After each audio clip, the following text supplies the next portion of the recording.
Hello friends, कैसे हैं आप लोग। आज हम लोग एक नए टॉपिक की शुरुआत कर रहे हैं जिसका नाम है study through previous year questions. तो इस टॉपिक में हम लोग क्या करेंगे कि यूपीएससी प्रीलिम्स में जो क्वेश्चंस आए हुए हैं तो पर डे 2 क्वेश्चंस की हम लोग एनालिसिस करेंगे।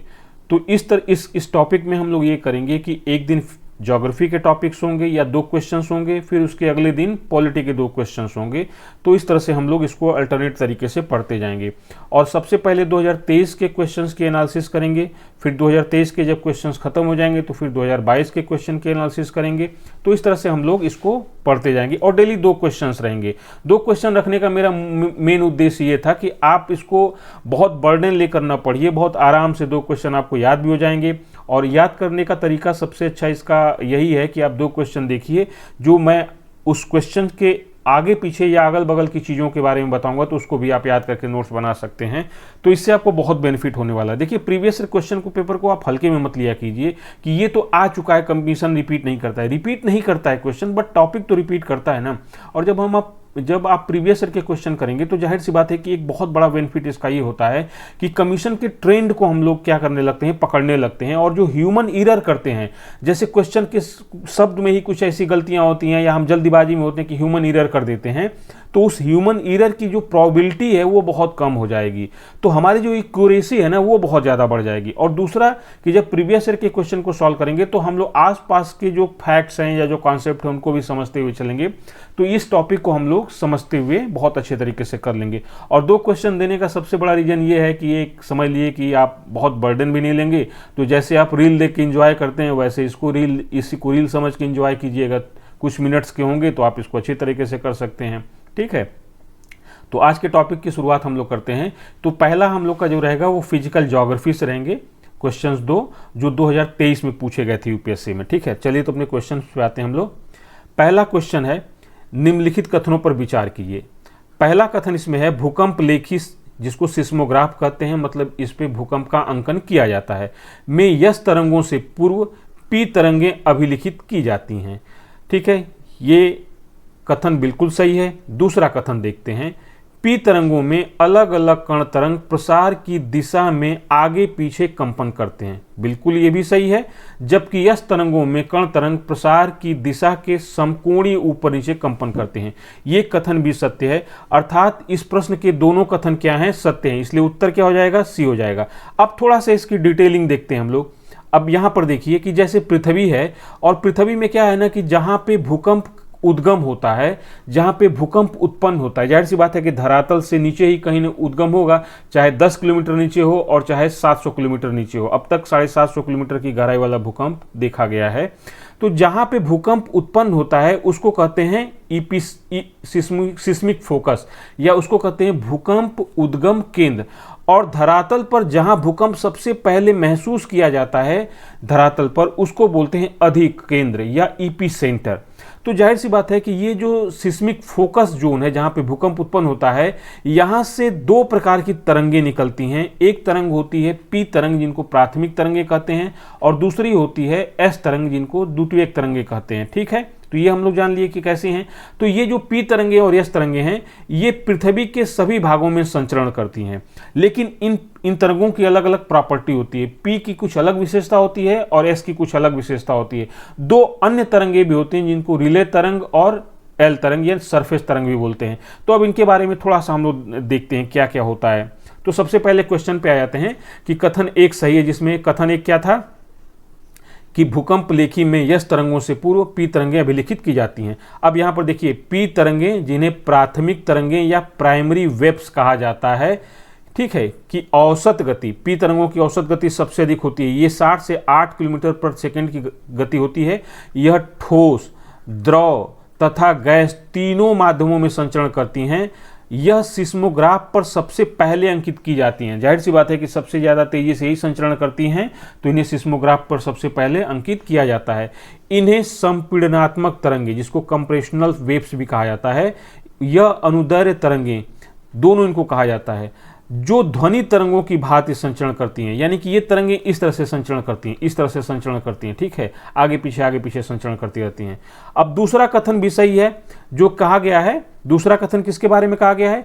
दूसरा कथन पी तरंगों में ही कहा गया है, लेकिन थोड़ा सा यस तरंगों को इसमें जोड़ा गया है।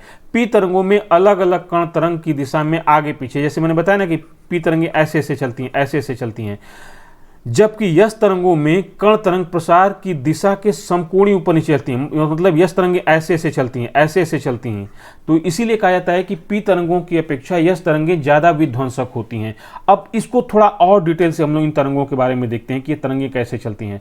तो यहाँ पर देखिए, यहाँ पे पी तरंगों का प्रदर्शन दिखाया गया है। तो देखिए पी तरंगें क्या हैं कि इस तरह से जा रही हैं, इस तरह से जा रही हैं, इस तरह से, ऐसे से। तो यहाँ पे देखिए जो एरो है इधर भी है, इधर भी है। तो पी तरंगें ऐसे ऐसे जा रही हैं, इसीलिए पी तरंगों से ज़्यादा नुकसान नहीं होता है। हालांकि इनकी वेलोसिटी सबसे अधिक होती है, लेकिन इनसे नुकसान नहीं होता है। नुकसान सबसे ज़्यादा किससे होते हैं? तो ये विध्वंसक तरंगें जो होती हैं वो एस तरंगें होती हैं। ठीक है, अब एस तरंगें देखिए कैसे चल रही हैं, ऐसे ऐसे चल रही हैं, ऐसे ऐसे चल रही हैं, ऐसे ऐसे। तो जाहिर सी बात है कि मान लीजिए ये बिल्डिंग है और बिल्डिंग है, अगर इधर से ऐसे ऐसे तरंगे जा रहे हैं तो इस बिल्डिंग को हिलाएंगी, कुछ बहुत ज़्यादा डिफरेंट नहीं पैदा कर पाएंगे या इसमें विध्वंस नहीं कर पाएंगे। लेकिन यही तरंगे ऐसे ऐसे चलेंगी तो ये बिल्डिंग को क्या कर देंगी? उखाड़ देंगी, ऐसे इसकी नींव को क्या कर देंगी? ऊपर की तरफ उछाल देंगी। तो इस तरह से क्या होगा कि बिल्डिंग तुरंत गिरने की कंडीशन में आ जाएगी या नष्ट होने की कंडीशन में आएगी। तो यस तरंगों को बोलते हैं कि ये विध्वंसक तरंगे होती हैं। अब रिले तरंगे कैसे चलती हैं कि ये ऐसे ऐसे चलती हैं, ऐसे ऐसे करते हुए चलती हैं। तो ये भी नुकसान पहुंचाती हैं, लेकिन इनसे पी तरंगों की अपेक्षा ज़्यादा नुकसान होने के चांसेस रहते हैं, लेकिन यस तरंगों से इनसे कम नुकसान होने के चांस रहते हैं, क्योंकि इस तरंगे कैसे चलती हैं? ऐसे ऐसे चलती हैं। लेकिन सबसे ज़्यादा जो विनाश आता है वो लव तरंगों से, जिनको धरातलीय तरंगे भी कहते हैं, इनके द्वारा होता है। क्यों होता है कि ये धरातलीय तरंगे ऐसे चलती हैं, जैसे इनके चलने की ऐसे ऐसे होती है, ऐसे प्रोबेबिलिटी होती है, ऐसे होती है, ऐसे होती है। तो ये क्या करती हैं? उछाल देती हैं। जैसे देखिए इस तरह से क्या कर रही हैं, इधर से आ रही हैं, उछाल दे रही हैं। तो जो बिल्डिंग्स की या पेड़ों की या किसी भी संरचना की नींव है उसको ऊपर की तरफ उछाल देंगी। तो देखिए सबसे विनाशक जो होती हैं वो यस तरंगे होती हैं, लेकिन धरातल पर चलने के कारण यल तरंगे सबसे ज़्यादा विध्वंस करती हैं। तो इन चारों तरंगों के बारे में हम लोगों ने देख लिया, जिसमें सबसे महत्वपूर्ण पी तरंगे हैं, एस तरंगे हैं और यल तरंगे हैं। पी तरंगों की गति सबसे अधिक होती है, फिर एस तरंगों की गति होती है और फिर यल तरंगों की गति होती है। पी तरंगों की सबसे बड़ी विशेषता है कि ये ठोस, द्रव, गैस तीनों माध्यमों में संचरण करती हैं। पी तरंगों की अपेक्षा एस तरंगों की गति कम होती है। इनकी औसत गति जो होती है वो 4 से 6 किलोमीटर प्रति सेकेंड होती है, जबकि इनकी कितनी होती है? 7 से 8 किलोमीटर प्रति सेकेंड होती है। ठीक है, एस तरंगों की सबसे बड़ी विशेषता होती है कि ये सिर्फ ठोस माध्यमों में संचरण करती हैं, गैस या द्रव में ये विलुप्त हो जाती हैं। जबकि यल तरंगे क्या होती हैं? ये धरातल पर संचरण करती हैं। तो एक तरह से कहा जाए कि ये भी ठोस और द्रव दोनों माध्यमों में संचरण करती हैं। तो यहाँ पे हम लोगों ने देखा तीनों तरंगों के बारे में डिस्कशन कर लिया, और यहाँ पे हम लोगों ने देख लिया, शॉर्ट में देख लिया कि भूकंप उद्गम केंद्र क्या है या अधिकेंद्र क्या है। अब हम लोग आते हैं दूसरे क्वेश्चन पे। दूसरा क्वेश्चन है, निम्नलिखित कथनों पर विचार कीजिए। पहला कथन है, ग्रीष्म ऋतु में महाद्वीपों और महासागरों के बीच तापमान विपर्यास शीत ऋतु की अपेक्षा अधिक होता है। विपर्यास का मतलब होता है टेम्परेचर रेंज, मतलब तापमान कम और ज़्यादा होने की जो परास है उसकी बात की जा रही है। तो देखिए ग्रीष्म ऋतु में महाद्वीपों और महासागरों के बीच तापमान विपर्यास शीत ऋतु की अपेक्षा अधिक होता है। ठीक है, तो ये पहला कथन है, ये पूरी तरह से गलत है, क्योंकि शीत ऋतु में तापमान विपर्यास ज़्यादा होता है, ग्रीष्म काल में कम होता है। विपर्यास का मतलब वही टेम्परेचर रेंज का मतलब होता है। फिर दूसरा कथन है, जल की विशिष्ट उष्मा भूपृष्ठ की विशिष्ट उष्मा की अपेक्षा अधिक होती है। तो जाहिर सी बात है कि जल की स्पेसिफिक हीट जो है, वाटर की स्पेसिफिक हीट लैंड की अपेक्षा ज़्यादा होती है। ठीक है, तो दूसरा कथन सत्य है। अब यहाँ पे इसको क्या बोला है, उपयुक्त कथनों के बारे में निम्नलिखित में से कौन सा एक सही है। तो देखिए यहाँ पे लिखा हुआ है, कथन 1 और 2 दोनों सही हैं तथा 2 एक ही सही व्याख्या कर रहा है, तो ये तो एकदम गलत हो गया।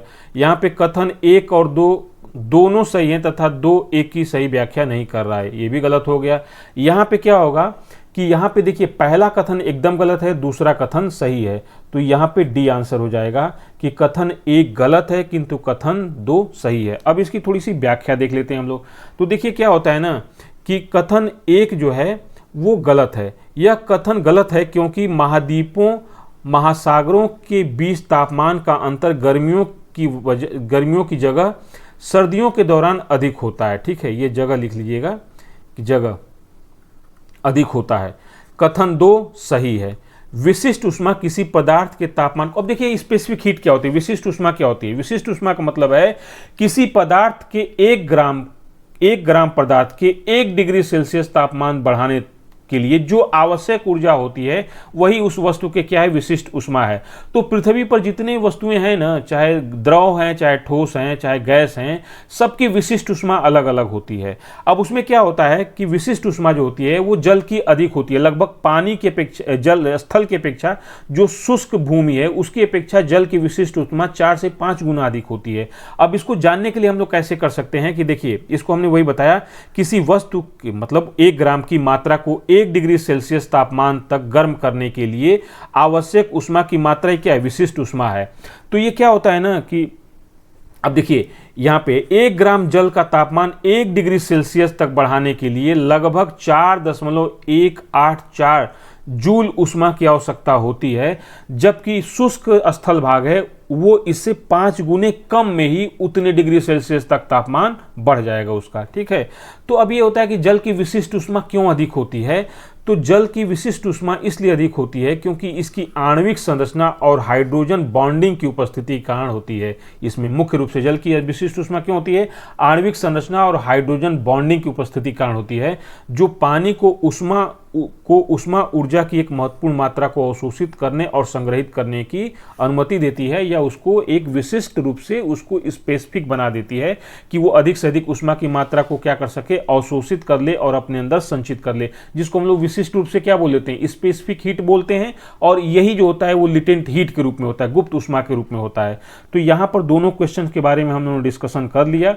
अब इस तरह से नेक्स्ट डे हम लोग फिर किसी न किसी टॉपिक पे या पिछले साल के जो क्वेश्चंस आए उन पे डिस्कशन करते रहेंगे। तो आप इस सीरीज को देखते रहिए, आप इसको जैसे मैं आपको समझा रहा हूं इस तरह समझते रहिए, ये बहुत बेनिफिट आपको करेगा। अभी हो सकता है कि आपको इतना समझ में ना आ रहा है कि क्या चल रहा है, प्रीवियस ईयर के क्वेश्चन हम तो पढ़ लेंगे, लेकिन जाहिर सी बात है कि अगर मैं बता रहा हूं तो इस पॉइंट्स को नोट करते जाइए, तो ये आपको लास्ट में देखेंगे कि 1 साल बाद ये आपके लिए एक समझ लीजिए कि ब्रह्मास्त्र है, और वहां पर ये आपको बहुत अच्छे से काम करेगा।